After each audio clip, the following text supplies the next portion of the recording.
Welcome back to the Sports News Analysis YouTube channel, your home for NFL talk here on YouTube. My name is Mike.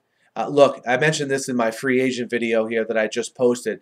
Just because it's the weekend doesn't stop these NFL draft rumors from really, coming at us fast and furious here. And, I've been going through these today, trying to decide which ones to talk about. And, I'll start again with the Vikings. I know I've been talking about them a lot the past couple of videos, but I saw something that made a lot of sense today and something I've been saying here for a couple of weeks. If the big three quarterbacks are not available when the Vikings pick at number 8, the big three I'm talking about, Manziel, Bortles, and of course Teddy Bridgewater. If those big three aren't available, I think they'd be making a mistake reaching for a guy like a Derek Carr. And finally today I saw a couple reports saying if one of those big three isn't available, the Vikings would be open to trading back, maybe between 12 picks 12 and 15 and addressing some of their other needs and picking up an extra pick. And I think that makes a whole lot of sense. This Vikings team, yes, they absolutely need a quarterback, but they do have other needs, most notably in the secondary.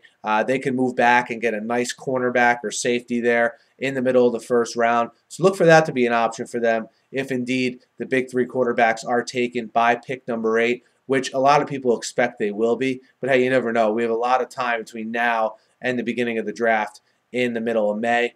Moving on from the Vikings to their division rival in the Bears. And the Bears, they have a lot of needs up the middle of their defense, most notably at the defensive tackle spot and also at the safety spot in the secondary.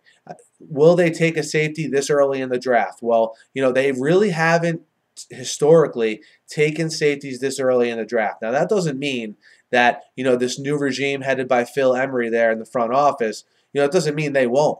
And if you have a choice there at pick 14 between the best safety in the draft in Clinton-Dix and whoever the Bears value there at defensive tackle, whether it's Timmy Jernigan, Aaron Donald, whoever that happens to be, who do they pick then? I would err on the side of, picking the safety in the draft, because to get a top-of-the-line safety, you're going to have to pay a lot of money for them in free agency. Get a guy like Clinton-Dix, far and away, in my eyes, the best safety in this draft. Okay, pick up some cost-effective options at defensive tackle, bolster that area through free agency. To me, that'd be the best way to go, because if you're paying, for a T.J. Ward or a Jairus Byrd or even some of the lower cost options, they'll cost you more than Clinton-Dix. And, outside of Byrd and Ward, I don't know how much better those other options will be than Dix when you compare the different prices you can get them at. And there's a lot of good defensive tackles in my mind that fit the Bears scheme available in free agency.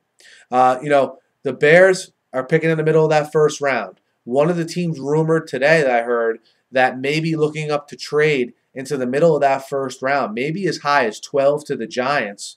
The 49ers are really looking to get aggressive and trade up possibly. They have a boatload of picks, just like they did last year.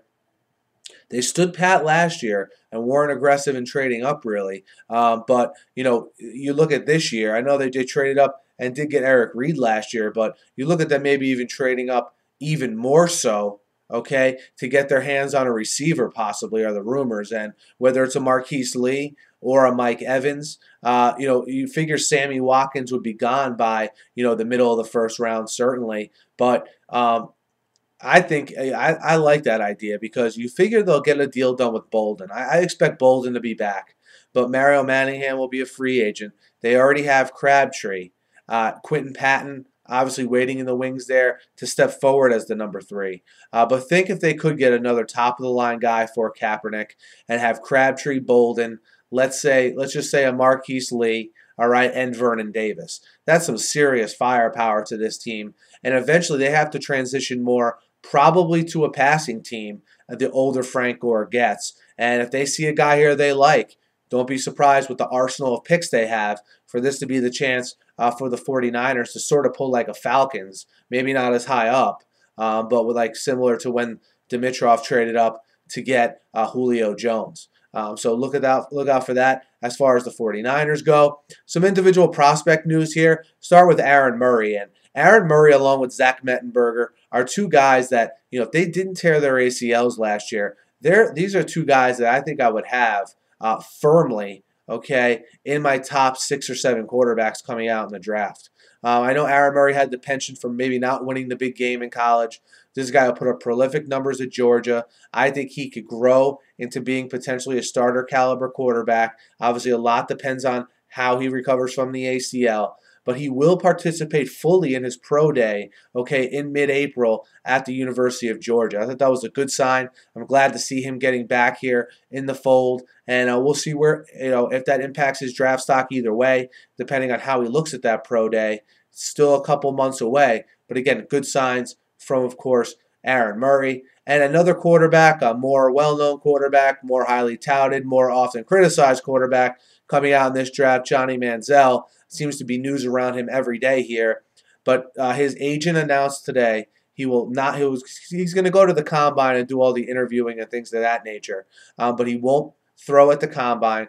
He'll throw at his pro day at Texas A&M in March, and he'll also throw, of course, at any private workout that teams want to set up. Look, I think that's the smart way to do things. If I was a guy like a Manziel, Bridgewater, Bortles, it'd be nice to see them throw at the combine, but I understand if they don't.